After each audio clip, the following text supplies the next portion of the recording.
नमस्कार। मेरे चैनल में आप सभी का बेहद स्वागत है।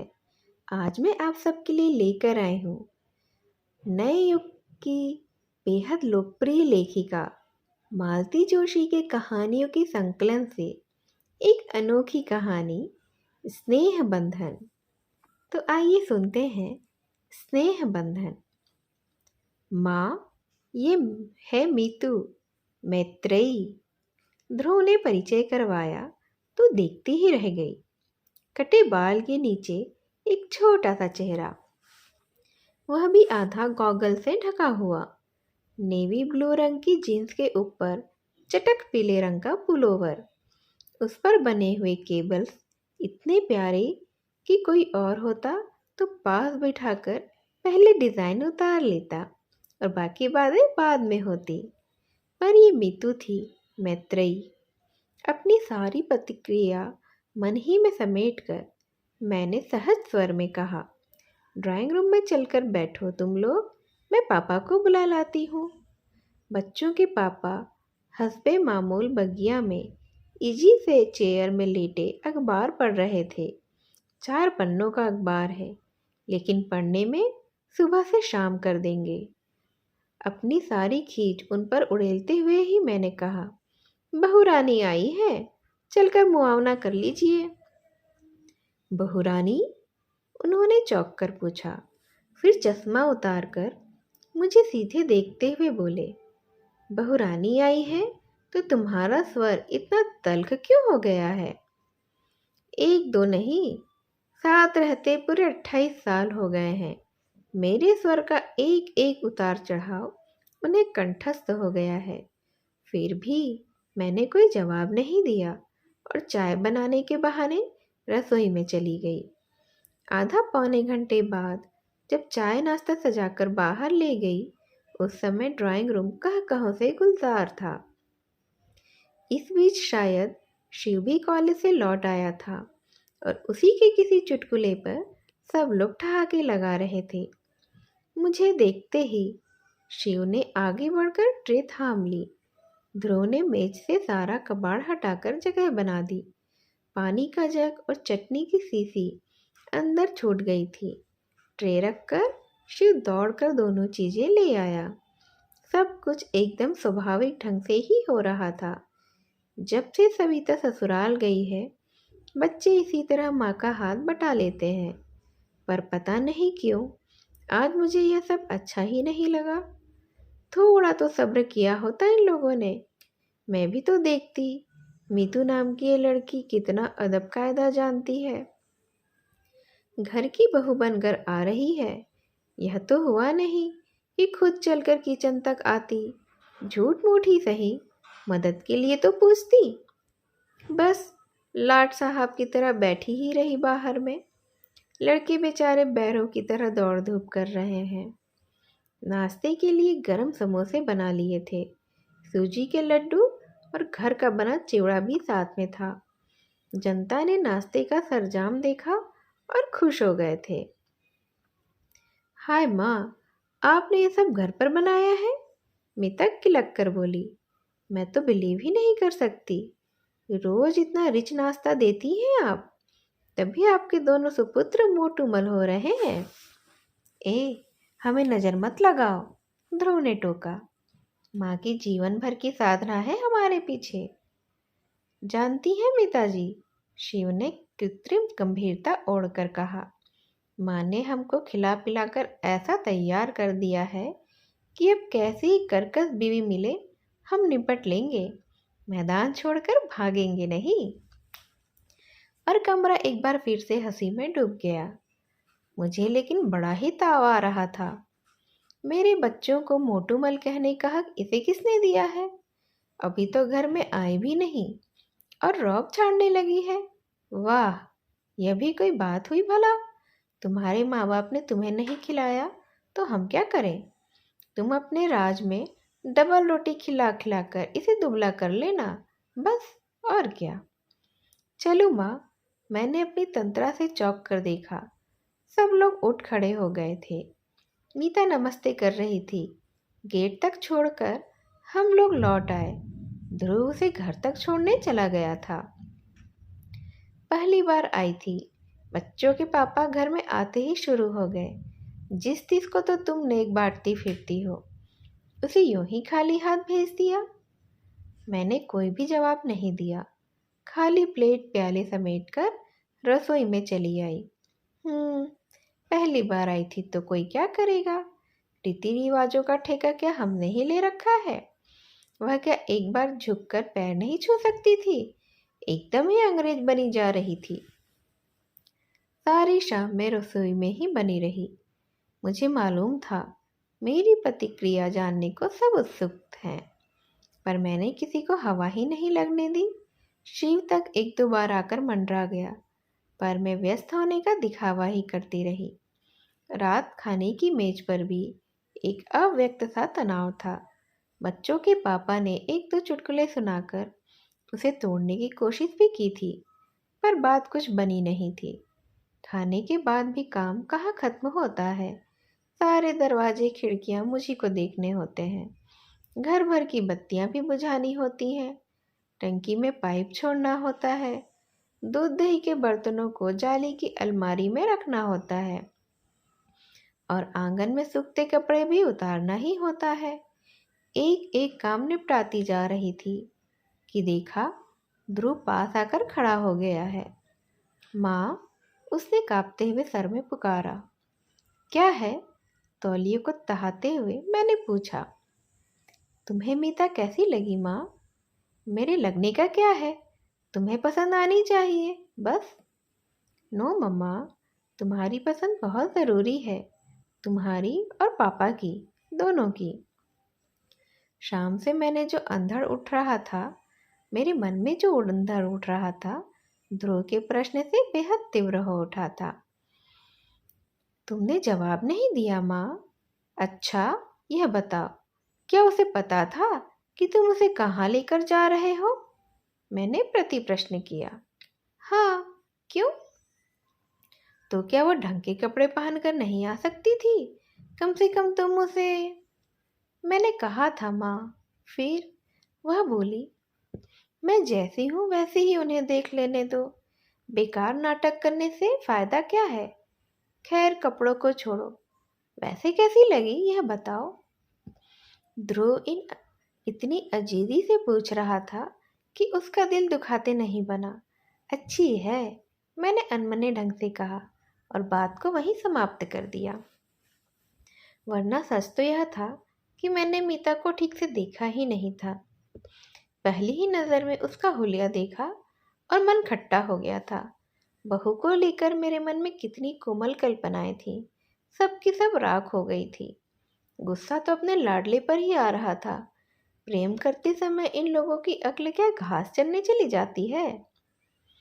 कैसे प्यारे प्यारे रिश्ते आ रहे थे, पर तकदीर में तो यह सर्कस की सुंदरी ही लिखी थी ना। एक उमास भरकर मैं रह गई।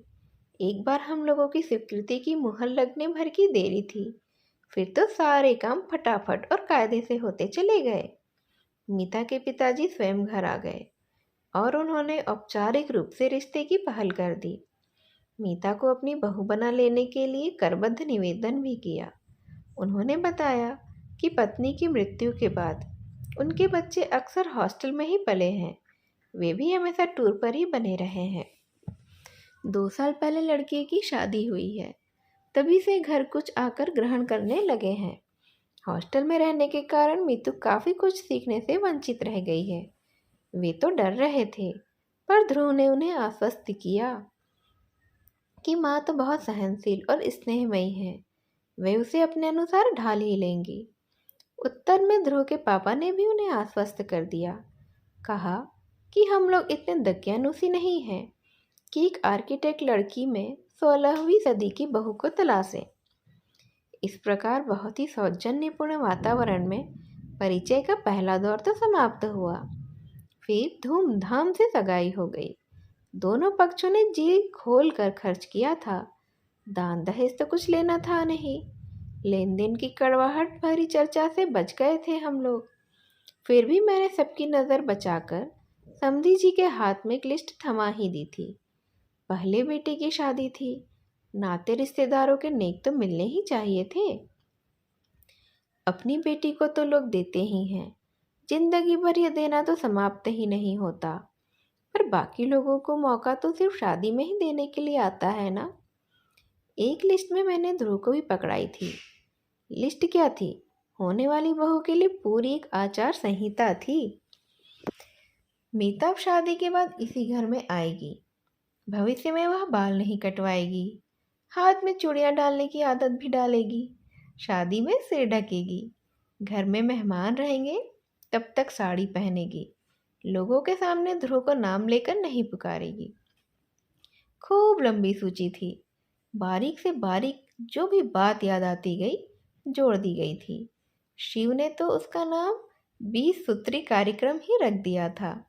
आते जाते ध्रुव को छेड़ देता, दादा भाई भाभी को कितने सूत्र रटा दिए हैं।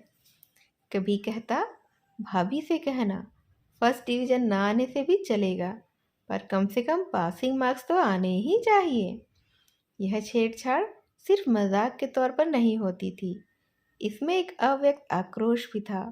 माँ के कारण उन लोगों की इमेज एकदम पुराणपंथी हो गई थी। ध्रुव मुंह से तो कुछ नहीं कहता था, पर शिव के छेड़ने पर जैसे उदासी सी हंसी हंस देता था। उससे यह स्पष्ट भी हो जाता था। आखिर एक दिन मैंने कह ही दिया, देखो शिव, यह मजाक उड़ाने वाली बात नहीं है। यह मत सोचो कि मैं अपने लिए कुछ कह रही हूँ या कर रही हूँ।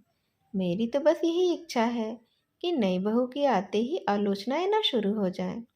आखिर मेरी भी तो कुछ वह लगती है, और तुम तो जानते हो सदियों से ही कुछ लोग आते हैं, इसी मकसद से ही शादियों में आते हैं कि नुक्स निकालें और आलोचनाएं शुरू कर दें। बच्चे इसके बाद चुप हो गए थे। वैसे मैंने एक कदम गलत भी नहीं कहा था।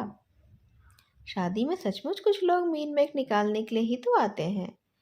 नई नवेली दुल्हनों को सबसे ज़्यादा आलोचना ही झेलनी पड़ती है। झूठ क्यों बोलूं, खुद ही मैं कई बार इस अभियान में सम्मिलित हुई हूँ।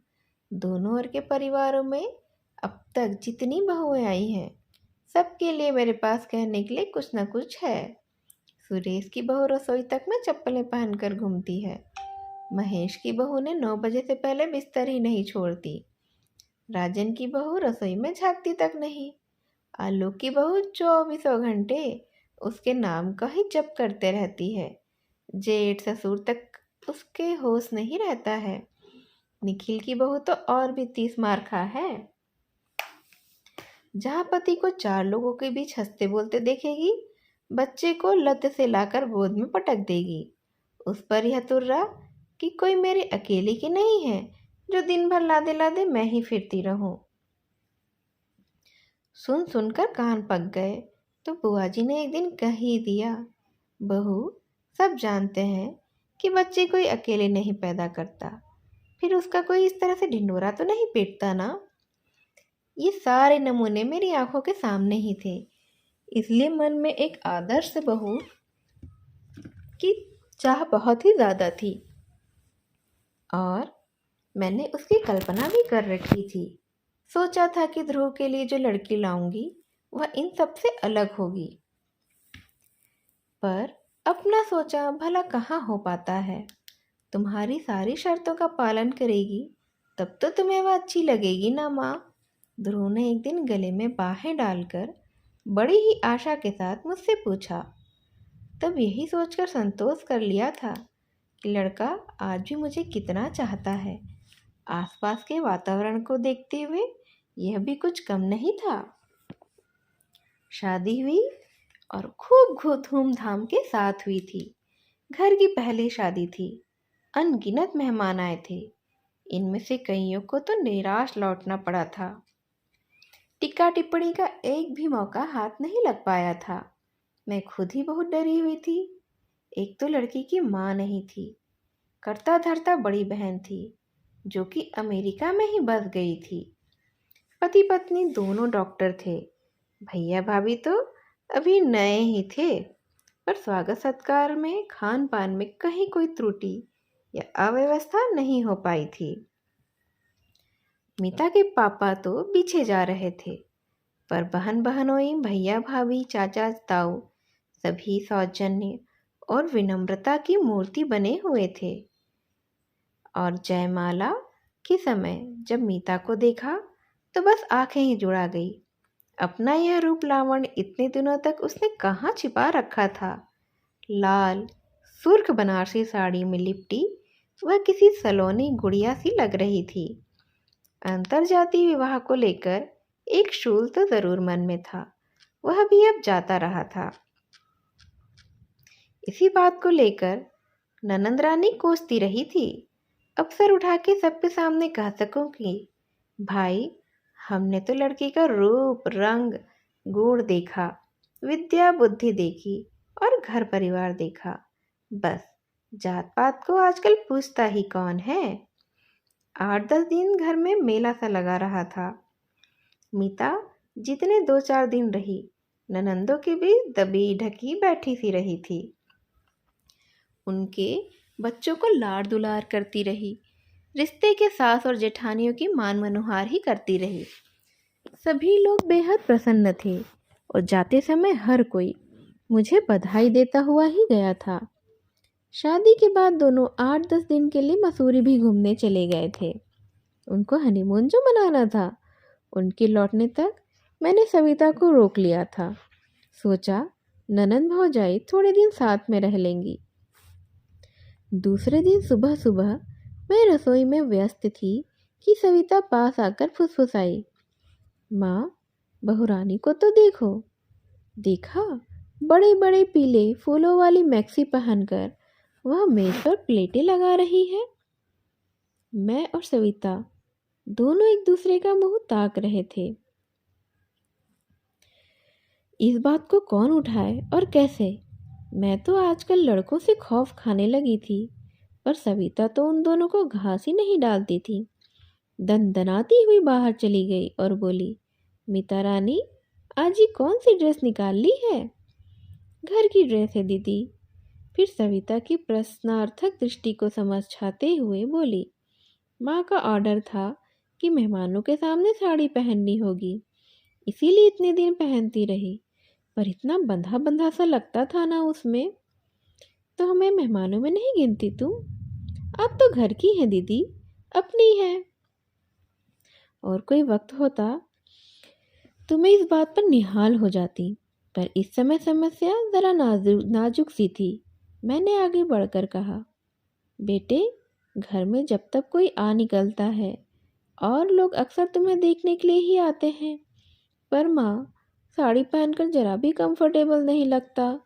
काम तो कर ही नहीं सकती मैं, बस गुड़िया की तरह सजने संवरने के ही दिन हैं। काम करने की तो जिंदगी पड़ी है और अभी तो मैं बैठी हूँ, ठीक है, लेकिन माँ, ऑफिस में तो साड़ी पहनकर जाना ज़रूरी नहीं है ना?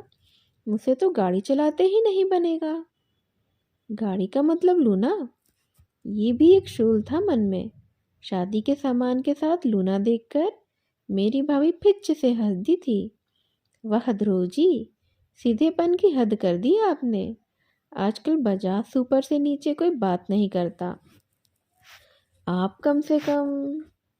मामी जी, ध्रुव बात काट कर बोला, यह मेरी नहीं मीता की गाड़ी है।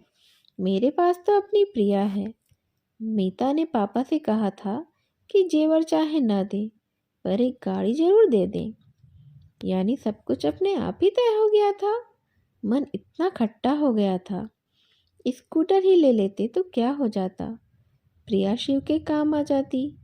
स्कूटर पर तो दोनों ही जा सकते थे, तब यह पहनने ओढ़ने का झंझट भी ना खड़ा होता। दफ्तर सलवार कमीज पहनकर जाया करना, मैंने फैसला सुना दिया। लेकिन बहू घर में आती है तो समस्या सिर्फ पहनने ओढ़ने की ही तो नहीं रहती। उसका घर भर में उन्मुक्त होकर घूमना, खिलखिलाना, दिन भर ध्रुव डार्लिंग की रट लगाना, शिव से छीना झपटी करना, भूख लगने पर नाश्ते के डब्बे टटोलना, बात बात पर गले में झूल जाना, सब कुछ ही तो आंखों में खटकने लगता है। बच्चों के पापा तक को तो उसने नहीं बख्शा था। सुबह वह पेपर पढ़ते तो उनकी कुर्सी के हत्थे पर बैठकर ही पूरा पेपर पढ़ जाती। घर में रहती तब तक उनके आसपास ही मंडराया करती। पापा पापा का जप किया जाता था। इन्हें इसरार कर कर के खाना खिलाती, दवाई समय पर ना लेने के लिए डांटती भी। शाम को लौटती तो चाय का कप हाथ में लेकर सीधे बगिया में पहुंच जाती और छोटे से पीढ़े पर बैठकर उनसे बतियाती रहती। उस समय तो सचमुच मेरा खून जल जाता था। घर में तो जो चल रहा था ठीक ही था, बाहर उसका प्रदर्शन करने की क्या जरूरत थी। आसपास के घरों में कई जोड़ी आंखें उस समय खिड़कियों पर ही टंग जाती थी। हैरत तो यह थी कि बच्चों को, उनके पापा को यह सब सहज स्वाभाविक लगता था। उनके माथे पर शिकन तक न आती थी। उस दिन तो हद ही हो गई। रोज की तरह हम लोग दोपहर की चाय ले रहे थे कि मीता आंधी की तरह घर में घुस आई। अरे, आज इतनी जल्दी? पहले आप लोग आंखें बंद कर लीजिए प्लीज। क्या बात है? अरे पहले आंखें बंद। और हमारे पलक झपकाते ही उसने दोनों के गले में एक एक फूल माला डाल दी और तालियां बजाते हुए किलकने लगी। Many happy returns of the day. अरे बात क्या है, मैंने कहना चाहा, और एकदम से मुझे याद आ गया। आज 12 दिसंबर था, हमारी शादी की सालगिरह। दूसरी दूसरी बातों में इतनी खो गई थी कि इस चीज़ की याद ही नहीं आई थी। मेरा चेहरा देखते ही मेरे गले में झूल गई। पकड़ी गई ना। आप लोगों ने सोचा होगा चुप्पी लग जाएंगे तो सस्ते में छूट जाएंगे, पर ऐसा नहीं होगा। पापा जी, 3-4 कड़कते नोट तैयार रखिए। हम लोगों की नीयत आज अच्छी नहीं है। तुम्हें कैसे पता चला बेटे? हमें तो याद ही नहीं रहा था। इन्होंने गदगद होते हुए पूछा। लंच के समय ध्रुव की डायरी ही उलट पुलट कर रही थी, तब नजर पड़ी। उसकी तो ऐसी खबर ली है मैंने, इतनी इम्पोर्टेंट चीज भला कैसे भूल गया। पर ध्रुव है कहाँ? मैंने पूछा। शिव को लेने कॉलेज गया है। हमने तड़ी मारी है तो उसे पढ़ने थोड़े ही देंगे। आज तो हंगामा होगा। और थोड़ी ही देर में वो दोनों भी आ गए। फिर तीनों ने मिलकर हम दोनों की आरती उतारी, पैर छुए और उपहार भी दिए। मेरे लिए प्योर सिल्क की साड़ी और पापा के लिए पुलोवर। उसी समय दोनों चीज़ों का उद्घाटन भी करना पड़ा। फिर अमेरिका से उपहार में मिले कैमरे से घर पर रंगीन तस्वीरें खींची गई। फिर सब लोग फेमस स्टूडियो गए। वहाँ एक ग्रुप फोटो के लिए मीता पारंपरिक बहू की वेशभूषा में सजी थी और मेरे लिए पीछे खूब अच्छे से सिर ढाक कर खड़ी थी। शिव बार बार उसे छेड़ रहा था। फर्स्ट शो हम लोगों ने अंगूर देखी, फिर ब्लू डायमंड में खाना खाया, क्वालिटी में आइसक्रीम और बनारसी पान वाले के यहाँ पान खाकर लौटे तो रात के 11 बज रहे थे। बेतरह से थक गई थी मैं, पर यह थकान भी कितनी मीठी थी। बाप रे, थक गई मैं तो। इन लोगों ने सचमुच ही हंगामा कर डाला। अब इतनी उछल कूद के लायक थोड़ी ही रह गए हम। रात को मैंने हंसते हुए कहा, पर देखा ये चुप हैं और आग्नेय दृष्टि से मुझे घूर रहे हैं। क्या हुआ? मैंने घबरा कर पूछा। वह लड़की बेचारी माँ माँ कहकर मरी जाती है और तुम? क्यों, मैंने क्या किया है? मैंने खींच कर कहा। मन में छाई खुशी भाप बनकर अब उड़ने लगी थी। मुझसे क्या पूछती हो? अपने आप से पूछो कि तुमने क्या नहीं किया है। वह बेचारी बिना माँ की लड़की है। बिना माँ की है तो मैं क्या करूं?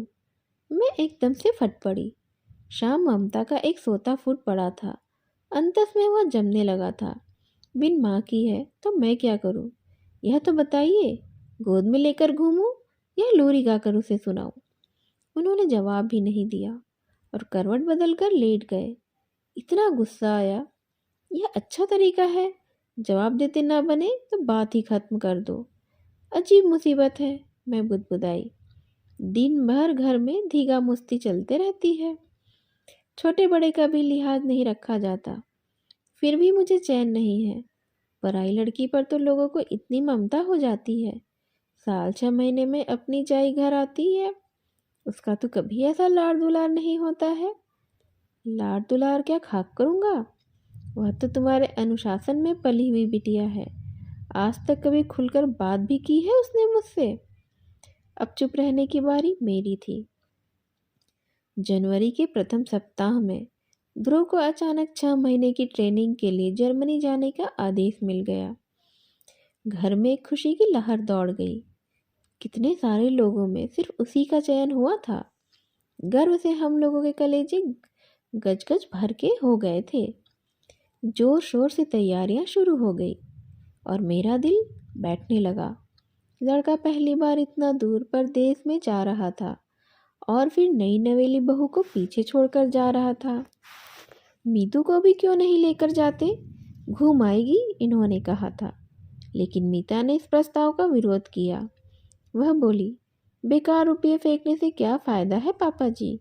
ध्रुव का खर्च तो कंपनी देगी, मेरा तो हम ही लोगों को उठाना पड़ेगा ना। कभी अपना भी चांस आएगा ना, है ना शिव? वह हमेशा की तरह हंसमुख बने रहने का भरसक प्रयास करती, पर कभी कभी उसका चेहरा बेहद उदास हो जाता। स्वाभाविक भी था, पर मुझे चिंता हो चली थी। आखिर मैंने एक दिन ध्रुव से कहा, बेटे, तुम्हारे लौट आने तक मीता अपने पापा के यहाँ रहे तो कैसा है? कहीं भी रह लेगी माँ, 6 महीने की ही तो बातें हैं, पलक झपकते ही बीत जाएंगे। और सब कुछ ठीक ठाक रहा तो लौटते समय 15-20 दिन के लिए उसे बुला लूँगा, घूम घाम लेंगे। उसने तो बातें समाप्त कर दी थी, पर मेरी चिंता वैसी की वैसी ही बनी हुई थी। बच्चों के पापा का इन दिनों कुछ ठीक ही नहीं था। वह यहाँ उदास बनी रहेगी तो उसका संबंध सीधे मुझसे जोड़ देंगे, इसीलिए डर लग रहा था। शिव और मीता उसे छोड़ने बम्बई तक गए थे। लौटकर मीता अपने पापा के यहाँ चली गई। उसकी भाभी के यहाँ लड़का हुआ था। फिर महीने भर बाद भाभी अपने पीहर चली गई, तो उसने घर की देखभाल के लिए ही वहाँ रह जाना चाहा, तो हमने भी कोई आपत्ति नहीं की। घर एकदम सुनसान हो गया था। बच्चों के पापा ध्रुव से ज़्यादा मीता को मिस कर रहे थे। हर चौथे आठवें दिन समधियाने पहुँच जाते, कभी घसीट कर साथ मुझे भी ले चलते। तब समधी जी चुटकी लेते, अपने बच्चों के लिए कैसे दौड़ दौड़ कर आ जाते हैं आप? मुझ गरीब की तो कभी सुध भी नहीं ली। शिव भी अक्सर देर से घर लौटता। कभी भाभी के साथ शॉपिंग करनी होती थी या कभी उन्हें मूवी दिखानी होती थी। कभी कभार वह भी घर पर आ जाती, पर पहले का सा तूफान बर्पा नहीं करती। हंसती खिलखिलाती, पर उसमें पहले किसी जीवंतता नहीं थी। जब वह चली जाती तो यह कहते, कहा था साथ चली जाओ, तब नहीं मानी, पैसे का मुंह देखती रही, अब मन ही मन घुल रही है। मार्च का अंतिम सप्ताह रहा होगा। एक रात इनके पेट में जोर का दर्द उठा। पता नहीं कितनी देर तड़पते रहे थे। मेरी तो अचानक नींद खुली, तब देखा पेट पकड़े बैठे हैं, चेहरा भी सफ़ेद पड़ गया है। क्या हुआ? मैंने घबरा कर पूछा। क्या पेट में दर्द हो रहा है? उन्होंने जवाब ही नहीं दिया। मैं उठी, पानी गर्म किया, रुई में हींग की डली लपेटकर उसे जलाया। फिर प्लेट में अजवाइन, काला नमक, हींग और गर्म पानी लेकर इनके पास आई। वे मना करते ही रहे, पर जब मैं और गर्म पानी लेकर उनसे बार बार आग्रह करने लगी तो चिढ़कर बोले, जरा बात तो समझा करो, वैसा दर्द नहीं है भाई। फिर कैसा है? मैं दोपहर में बाथरूम ही नहीं गया हूँ और अब बता रहे हैं? मैं फटी फटी आंखों से उन्हें देखती ही रह गई। शिव के पेपर्स चल रहे थे। पढ़कर शायद अभी अभी ही सोया था, पर उसे जगाना ही पड़ा। उतनी रात जाकर वो डॉक्टर शुक्ला को लिवा लाया। उन्होंने मुआवना किया और पूछा, ये तकलीफ कब से है आपको? जी 15-20 दिन से थोड़ा कष्ट हो रहा था। इतना ताव आया मुझे। इतने दिनों तक चुप बने रहने में क्या तुक थी? शिव बोला, माँ, यह समय गुस्सा करने का नहीं है, बाद में निपट लेना, पहले उन्हें तो संभाल लो। राम राम करके ही वह रात बीती। सुबह भर्ती ही होना पड़ा। प्रोस्टेट की शिकायत थी। ऑपरेशन जरूरी था। इन्होंने पहले ही अपने आदेश सुना दिए। प्राइवेट नर्सिंग होम हम नहीं जाएंगे। सरकारी अस्पताल में भी प्राइवेट वार्ड नहीं लेंगे, जनरल में ही रहेंगे। इस ऑपरेशन के बाद नर्सिंग की बहुत ज़रूरत होती है। प्राइवेट वार्ड में कोई झांकता भी नहीं, 10 बार बुलाने जाना पड़ता है। उनकी बात न मानने का कोई उपाय ही नहीं था। खजाने की चाबी भी तो उन्हीं के पास थी। ध्रुव यहाँ होता तो बात कोई दूसरी थी, पर अब उतनी दूर से बुलाने का तो कोई मतलब ही नहीं था। जनरल वार्ड में जो एक रात गुजारी है, उफ, वह तो जिंदगी भर याद रहेगी।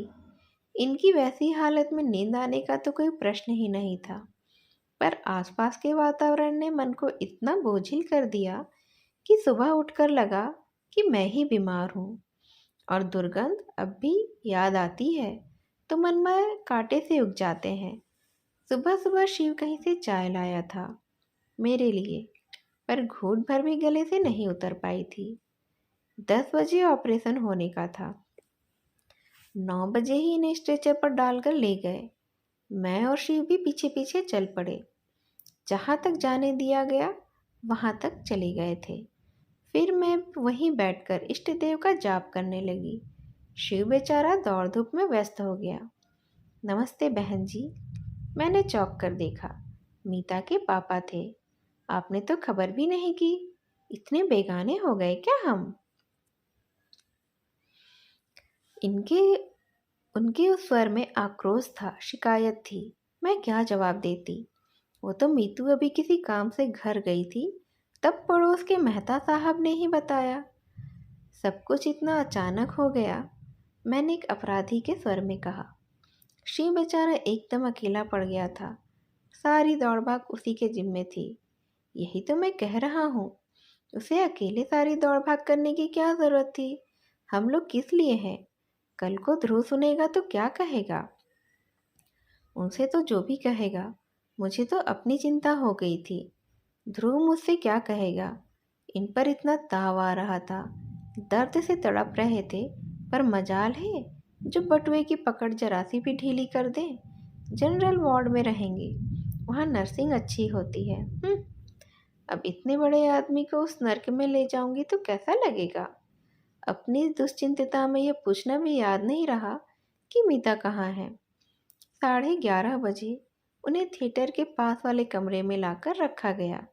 ऐसे हट्टे कट्टे हंसते बोलते व्यक्ति को इस तरह से असहाय अवस्था में देखकर मेरी तो रुलाई ही फूट पड़ी।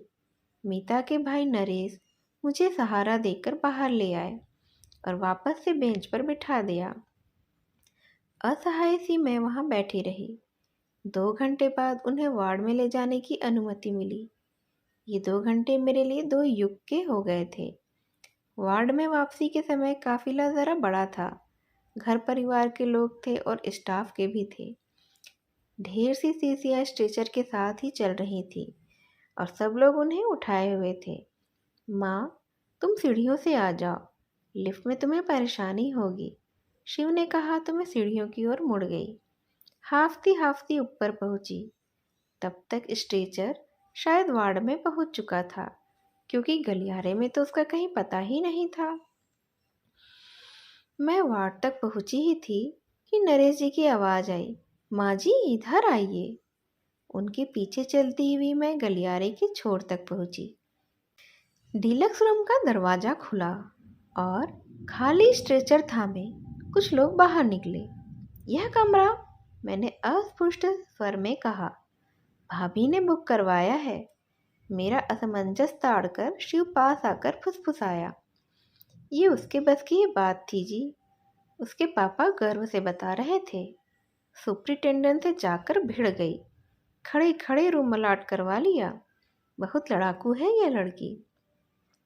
मैंने मीता की ओर देखा। वह चुपचाप इनके पलंग के पास ही खड़ी थी। घर पर तो तिनका भी नहीं उठाती। नरेश बोले, यहाँ आई है तब से सफाई में जुटी है। 3 बार तो घर के चक्कर लगा आई है। ये सास जी को खुश करने के फॉर्मूले हैं। समधी जी ने स्नेहासिक्त स्वर में कहा। कमरा सचमुच दूल्हा पूछा चमक रहा था। दोनों पलंगों पर घर की साफ चादरें और तकिए रखे हुए थे। टेबल पर सफ़ेद टेबल क्लॉथ बिछा था। अलमारी में कागज बिछे हुए थे। उसमें मेरे और इनके कुछ कपड़े तह कर रखे हुए थे। चाय, शक्कर, कप, प्लेटें, माचिस, कुछ भी नहीं भूली थी वह। बाथरूम में बाल्टी, मग, तौलिया और चौकी सब व्यवस्थित ढंग से सजा हुआ था। थोड़ी देर में स्टोव की घरघराहट शुरू हो गई। देखा, मीता चाय बना रही थी। माँ, चाय पी लीजिए। थोड़ी देर में वह मेरे सामने खड़ी थी। कमरे में आने के बाद से उसने पहली बार ही बात की थी और उसका स्वर अत्यंत ही सपाट था। चाय यहाँ? मैंने एक बेमतलब सा जुमला उठाया। तो कहाँ पिएंगी? क्या पापा को इस हालत में छोड़कर आप घर जाएंगी? उसकी बात में तर्क था, पर उससे भी ज़्यादा वजनदार उसकी आवाज़ थी। मैंने चुपचाप प्याला होठों से लगा लिया। मेरे चाय लेते ही सबने जैसे राहत महसूस की, क्योंकि सभी थके हुए थे। बहुत बेमन से प्याला उठाया था मैंने, पर सच कहूँ तो पीने के बाद जी एकदम हल्का हो गया। सुबह से ही सिर भारी हो गया था, यह भी थोड़ा सा उतर गया था। 5 बजे के करीब उन्हें कुछ होश आया। मीता उनके पास ही बैठी हुई थी। उसे देखकर उतनी पीड़ा में भी वह थोड़ा सा मुस्कुरा दिए। तब मुझे एहसास हुआ कि सचमुच उनकी यंत्रणा बहुत ही भीषण रही होगी। नहीं तो क्या ऑपरेशन से पहले एक बार भी अपनी लाडली बहू को याद ना करते? पापा, आप और भैया अब घर जाइए। मीता का फरमान छूटा। रात को मेरा और माँ का खाना लेकर भैया आएगा। आप अब सुबह ही आइएगा। मैं फल फूल खा लूँगी, मैंने हल्का सा प्रतिवाद किया। आपके लिए पक्का खाना बन जाएगा, उसने मेरी ओर बिना देखे जवाब दिया। वैसे बहन जी, चाहे तो हमारे साथ घर चलकर। पापा प्लीज़, उसने जैसे सारे विवाद को समाप्त करते हुए कहा, और उन दोनों को जबरन ही घर को रवाना कर दिया। फिर शिव के साथ बैठकर उसने सारे पर्चे पढ़े और फिर शिव को दवाइयाँ लाने भेज दिया और खुद इनके पलंग के पास स्टूल खींचकर बैठ गई थी। दूसरे पलंग पर मैं चुपचाप पड़ी रही। बोलने की शक्ति ही नहीं रह गई थी। 2 रातों का जागरण था, थकान थी, तनाव था। कब झपकी लग गई पता ही नहीं चला। मीता ने खाने के लिए जगाया, तब जाकर आंखें खुली। समधी जी से रहा ही नहीं गया होगा, खाना लेकर खुद आ गए थे। बदले में लाड़ों की फटकार भी सुननी पड़ी। वे शिव का भी खाना लाए थे, पर मीता ने उसे अस्पताल में खाने नहीं दिया। तुम पापा के साथ घर जाओगे और सुबह पेपर के बाद ही यहाँ आओगे, समझे? लेकिन भाभी, यहाँ वह मिमियाया। यहाँ की चिंता मत करो, यहाँ मैं हूँ, माँ है, भैया है। शिव बहुत गुनगुनाया, पर आखिर उसे जाना ही पड़ा। उन लोगों को छोड़ने के लिए नरेश जी नीचे तक गए थे। मीता ने उनसे मेरे लिए पान मंगवाया। पान के बिना आज पूरा दिन हो गया था, पर मुझे याद ही नहीं आई थी। पर पता नहीं कैसे मीता जान गई थी कि खाने के बाद मुझे तलब जरूर आएगी। खाने के बाद उसने मेरा बिस्तर ठीक किया, फिर बाथरूम में जाकर सारी प्लेटें और गिलास धो डाले। दूध एक बार फिर से गर्म किया और सोने की तैयारियां करने लगी। भैया, 12 बजे तक मैं एक झपकी ले लूं, फिर ड्यूटी पर आ जाऊंगी। फिर चाहे आप पूरी रात सोए रहना, उसने कहा और आराम कुर्सी में हाथ का तकिया बनाकर लेट गई। नरेश जी पलंग के पास एक कुर्सी खींचकर बैठ गए। मेरे आराम में ज़रा भी खलल न डालते हुए दोनों भाई बहन नाइट ड्यूटी निभाने को तैयार थे। मुझे कैसा तो लगा। मीता, मैंने स्नेहासिक्त स्वर में आवाज़ दी। भैया आराम कुर्सी में लेट जाएंगे, तो इधर पलंग पर आ जाना, दिन भर खड़ी की खड़ी है। पता नहीं मेरी आवाज़ में कुछ था या उसने प्रतिवाद ही नहीं करना चाहा। वह चुपचाप मेरे पास आकर लेट गई। आप सोने लगे तो मुझे जगा लीजिएगा भैया, उसने कहा और आंखें मूंद ली। नरेश जी आराम कुर्सी में पलंग के पास खिसकाकर उसमें ही लेट गए। कमरे में एक अजीब सी शांति छा गई थी। मैंने मीता की ओर देखा। पता नहीं क्यों उसे देखकर मुझे सविता की याद हो आई। 2 बच्चों की माँ हो गई है, पर अब भी कभी कभी उस पर बचपना सवार हो जाता है। माँ के पास लेटने का मोह हो आता है। उन क्षणों में एकदम सी नन्ही सी सवि बन जाती है। मेरे पास लेटी यह नन्ही सी लड़की, इसका भी तो कभी कभी मन होता होगा। तब किसके आंचल में यह मुँह छुपाती होगी? बड़ी बहन है, वह 7 समंदर पार, इतनी दूर है। भाभी तो खुद ही अभी लड़की है। वह मेरी ओर पीठ करके लेटी थी, निष्पंद। सलवार सूट उतार कर उसने नाइटी पहन ली थी। उसमें वह एकदम सी बच्ची लग रही थी। दिन भर किसी उग्र तेज से दपदप करता उसका चेहरा अब एकदम से निरीह निष्पाप शिशु की तरह लग रहा था। ममता का एक ज्वर सा उठा मेरे मन में। एकदम उसे अंक में भर लेने की इच्छा हुई, पर संकोच से मैं बस उसकी पीठ पर और बालों पर हाथ फेरती रही। वह मेरे वात्सल्य के उद्वेग से अनजान सी वैसी ही निस्पंद पड़ी रही थी। अचानक मेरी उंगलियां उसके पलकों को छू गईं। वे गीली थीं। क्या हुआ बेटे? मैंने प्यार से पूछा। वह कुछ नहीं बोली, बस जैसे रुलाई रोकने के लिए होठ सख्ती से भींच लिए। अपने पापा जी के लिए परेशान हो? पर डॉक्टर साहब तो कह रहे थे वे एकदम ठीक हैं। ऑपरेशन भी बहुत अच्छा हुआ है। बस 1-2 दिन में उठकर बैठ जाएंगे, यही कह रहे थे ना? कहते कहते मैं भी शंकाकुल हो उठी थी।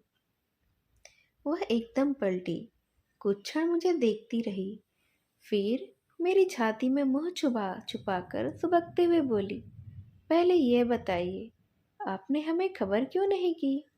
पापा जी इतने बीमार हो गए और किसी को मेरी याद भी नहीं आई। यही तो। अपने आप को कटघरे में खड़ा करके मैं बार बार पूछ रही थी कि मुझे उसकी याद क्यों नहीं आई। अपनी बिटिया को कैसे भूल गई थी मैं। और इस तरह से ये कहानी यही समाप्त होती है। यह कहानी स्नेह के बंधन की है। अगर आपके मन में स्नेह है तो बंधन अपने आप ही बंध जाते हैं। बस आपको अपने हृदय में सबके लिए स्नेह का बंधन बंधा के रखना होता है। मेरी इस कहानी को ध्यान से सुनने के लिए आप सभी का धन्यवाद। नमस्कार।